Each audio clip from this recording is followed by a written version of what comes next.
ভারতের সীমান্ত হত্যাকে হালাল করে দিয়েছেন। সীমান্ত হত্যা উল্লেখ থাকলেও এবারের যৌথ বিবৃতিতে হত্যা শব্দটি কেটে সীমান্তে হত্যার জায়গায় সীমান্তে মৃত্যু বলা হয়েছে।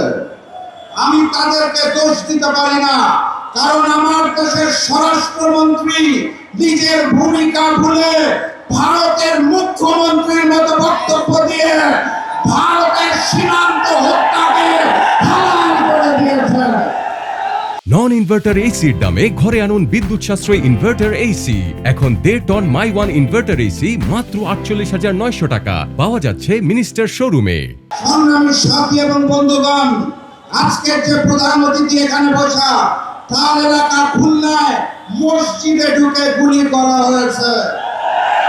গাইবান্ধাতে বড় বড় মূর্তি তৈরি করা হচ্ছে, মন্দির তৈরি করা হচ্ছে, অর্থায়ন করছেন নাকি একজন এসির মিস্ত্রি। এগুলো কোনো বিচ্ছিন্ন ঘটনা নয়। সংসদে হিজাব নিয়ে কটাক্ষ করা হচ্ছে, পুশিং করা হচ্ছে, সীমান্তে হত্যা করা হচ্ছে।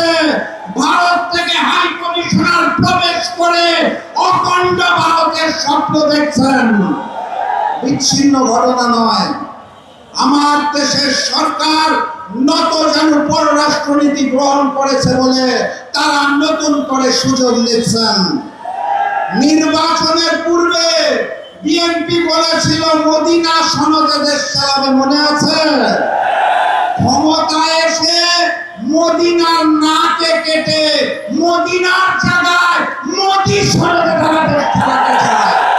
বাংলার মাটিতে মোদি সনদে দেশ চলবে না, আধিপত্যবাদ চলবে না, হিন্দুত্ববাদী আগ্রাসন চলবে না।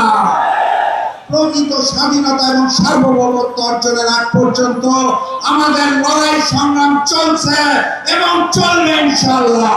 দেখা হবে বিজয়ের পথে যাত্রা শুরু জীবন অথবা মৃত্যু। আসসালামু আলাইকুম।